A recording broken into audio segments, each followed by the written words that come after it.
of Roman Emperor Caracalla, an amphitheater measured 70 by 47 meters, was built in the ancient city of Bordigala, modern-day Bordeaux, in Gaul.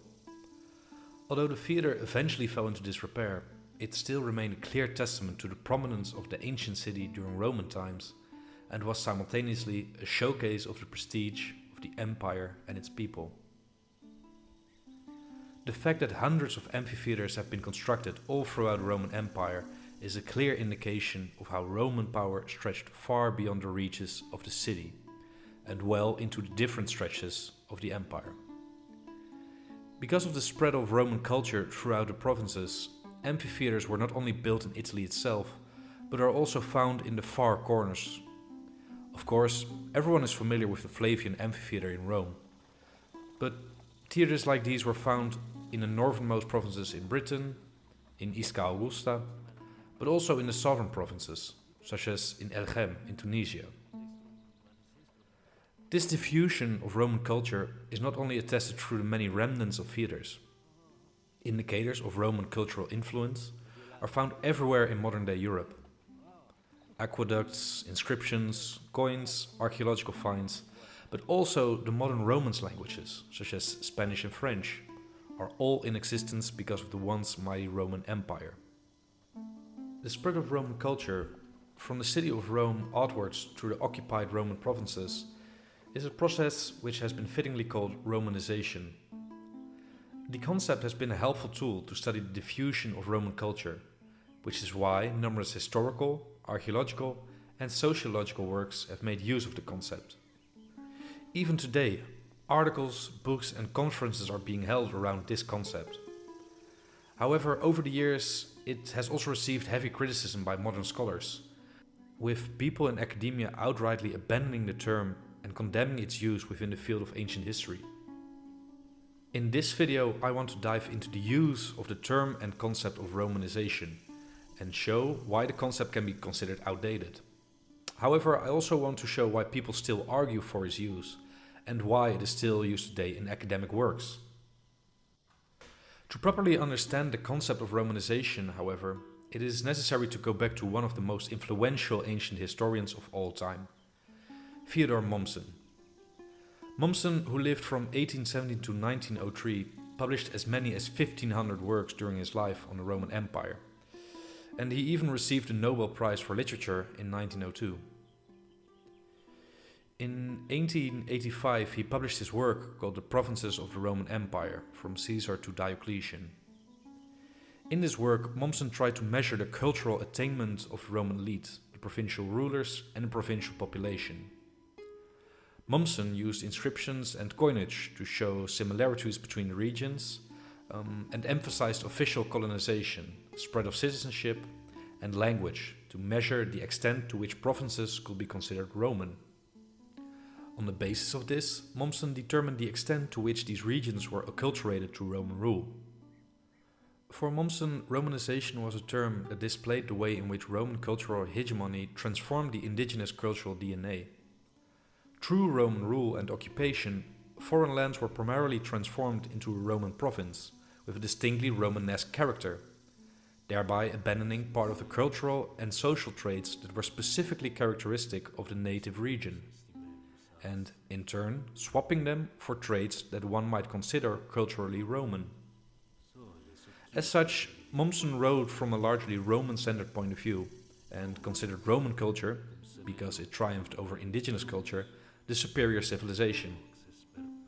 Although Mommsen did not study the phenomenon of Romanization itself, he gave rise to the idea of Roman cultural superiority over the provinces, and he heavily influenced his pupil Francis Haverfield. Francis Haverfield, an English historian who lived from 1860 until 1919, worked under Theodore Mommsen and was influenced by his ideas about acculturation.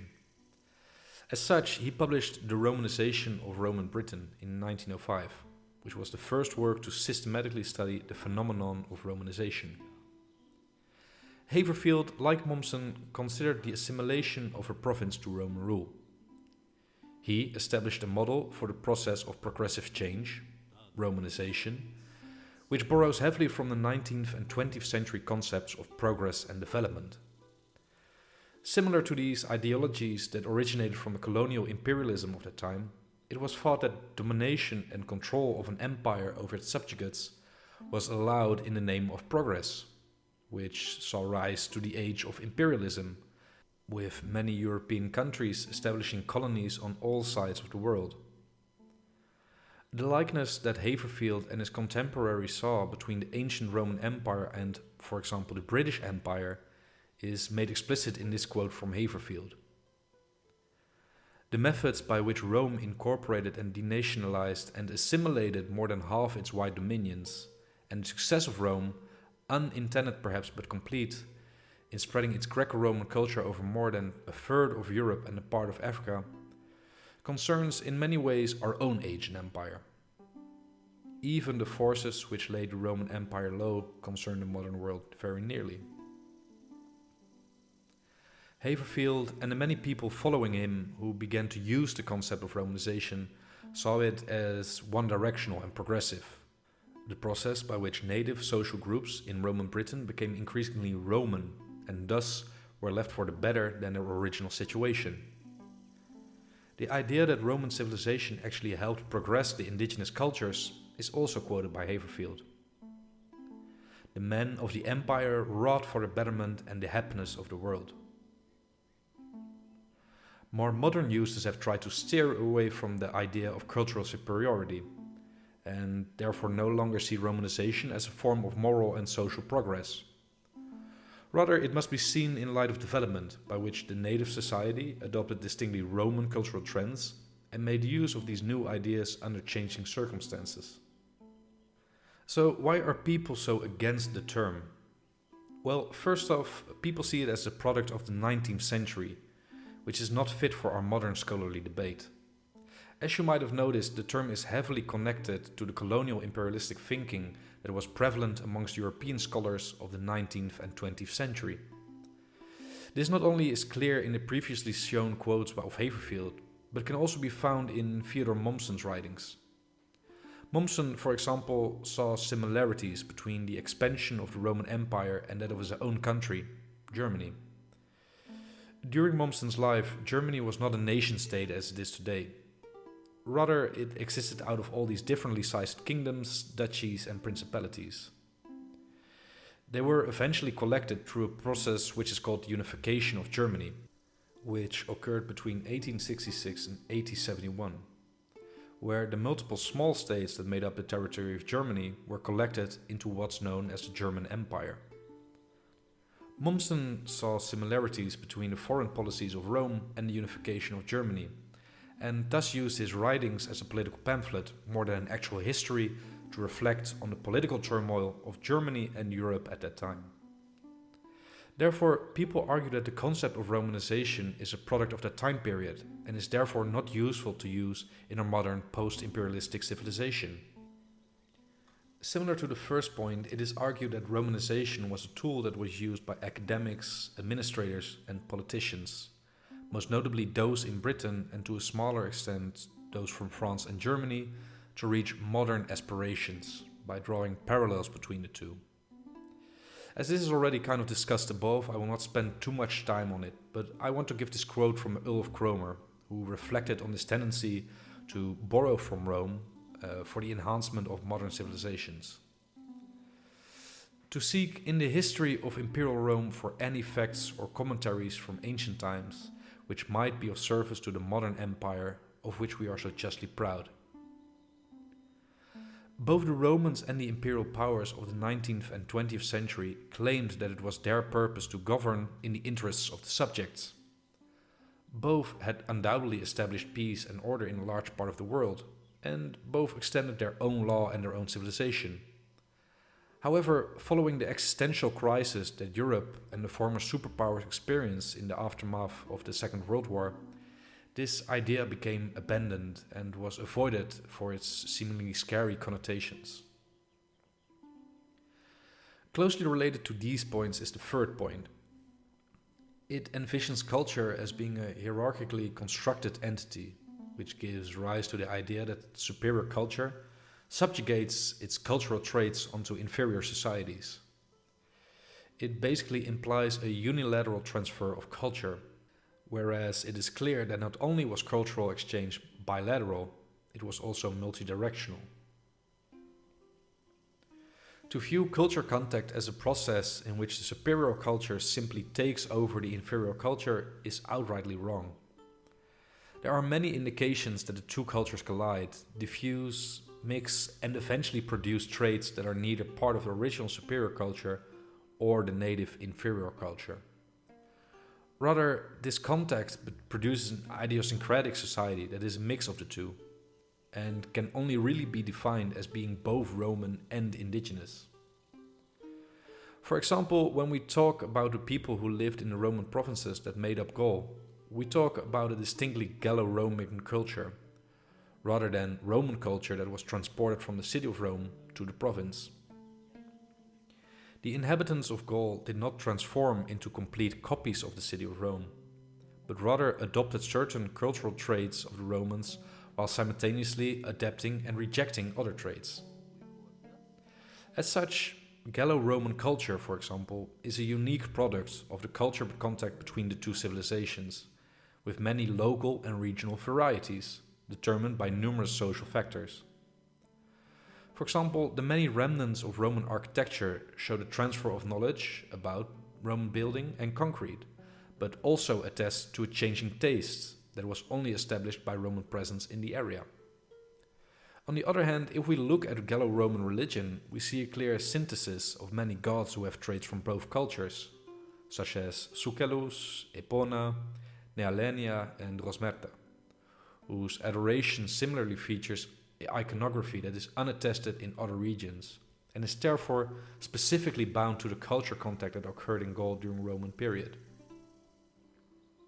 However, there are simultaneously clear signs of discomfort with Roman culture in the region of Gaul. One of the most striking examples is the installation of the imperial cult in the region, which was met by periods of unrest, which led to the violent suppression of the Druid order that was part of the native cultural DNA of the Gauls. It is therefore clear that cultural exchange is not just a simple exchange between two clashing cultures, in which the dominant one completely takes over the submissive one. Fourthly, Romanization leaves no room for regional and local differences and adaptations. Rather, the word Romanization encourages generalization, as though this was a single standardized process, rather than something experienced in myriad different ways. The same artifact could be perceived or valued from several perspectives, but the assumption on the part of most modern scholars that there was a widely shared social understanding in any given province of the Roman Empire inhibits detailed examination of these multiple interpretations. This is then even compounded by this idea of sympathy and empathy for Roman civilization, which is found in much writing on Roman material culture. Historians have in the past relied too heavily on models, criteria, and vocabulary of interpretation derived from its modern manifestations. There is thus a tendency for historians to miss the uniqueness of the Roman case. Romans did not have the same understanding of Romanization as we do. Rather, it is a comparatively modern scholarly concept, expressed in modern terms in a modern language, linked with the development of explanations of what has been called Roman imperialism.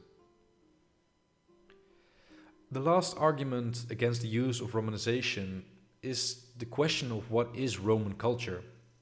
How do we define this Roman culture which has existed over a period of more than 1,000 years and has spanned an empire covering multiple continents? When we talk about Roman culture, do we just mean those traits that are prevalent in the city of Rome? Or only those cultural straws that are found in the societies of the Italian peninsula?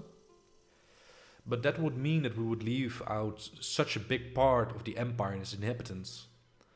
When we talk about Romanization, the way in which a region was adapted to Roman culture, there must be some determining factor, a kind of test group against which the level of Roman culture is tested, right? For example, one could argue that the toga is a clear example of Roman culture, a distinctive garment that was a sign of allegiance to the power and the hegemony of Roman tradition. However, if we look closely, we see that the Greeks and Etruscans already wore togas as well. The practice of wearing a white mantle or wrap around the body was not uncommon in the Mediterranean and was not confined only to Roman culture. Moreover, in the Roman Empire, not everyone wore togas. It was only reserved for men, not women or slaves, and only for those men of a certain social standing, who could afford the fabric and were allowed to show off their social status with the clothing. The plebeian and rural commoner could not only not afford to wear a toga, it would have been extremely impractical for them. To say that the toga is a clear defining feature of Roman culture only partially covers the lived experience of the people who made up the Roman Empire. So it begs the question if we can even talk of a distinctly Roman culture. The fact that the Romans themselves saw their civilization as a continuous process that originated from the kingdom of Romulus certainly makes the idea of one uniform cultural society appealing. However, if you think about the stretch that the Roman Empire covered, the many different societies and civilizations it incorporated and was connected to, and the many different people it housed, one can argue that there were so many kinds of Romans to become, that becoming Roman did not mean assimilating to an ideal type, but rather acquiring a position in the complex of structured differences in which Roman power resided. So with all this being said, why would anyone ever still consider using the term or concept Romanization, especially if apparently so many people are against its use? Well, first of all, there is simply no other term that covers the same idea. Because the concept has been used so much in the past, it has become ingrained in the academic scholarly debate, and even though people have been trying to move past it for decades now, its prominence is so big that it's just too heavy to do away with. Many scholars have tried to come up with different theories and concepts to explain culture context that worked with the problems that Romanization faced. There is, for example, globalization, creolization, incorporation, emulation, discrepant experiences, and syncretism, and so on and so on. However, none of these have found the same popularity that Romanization have, and therefore are not being able to supplant it. Secondly, Romanization is often used as an umbrella term to conceal a multitude of separate processes. Some regard this as a major drawback, but others see it as this most attractive feature. Romanization has no explanatory potential, because it is a modern invention. However, when used descriptively, not to explain how a region became incorporated into the Roman Empire, but to show the ways in which it did, it can function as a coherent framework for the collection of cultural changes that created the imperial civilization of Rome, within which both differences and similarities can form one coherent pattern. Thirdly, the sources show that Roman culture was a palpable vehicle for social mobility for the ancient people. There is a clear indication that there was an active wish and process in which inhabitants tried to assimilate to Roman culture. A clear example of this is the idea of Roman citizenship, which was a real substantial goal on its own, which could greatly enhance the lives of those that otherwise would not have come into contact with the Roman Empire. Mastery of the Roman culture gave people the means to achieve ambitions. And finally, it has been argued that Romanization on its own is a useful concept when used strictly within a relevant theoretical framework. In this respect, it is very similar to historical processes such as Christianization, Hellenization, or modernization, who have not received the same backlash as Romanization has. Although certain parts of its theoretical interpretation and political connotations have been rightly criticized, that does not render the term unacceptable or unusable. So in conclusion, it is safe to say that the interpretation of the concept has become so heavily debated that it seems it will not be easily supplanted for the years to come. As academic works are published each day talking about Romanization, the strength and relevance of the concept only becomes louder. What do you think? Should we do away with the concept? Is it still relevant in this day and age? Please let me know what you think of this video, and also let me know if you have ideas for future videos.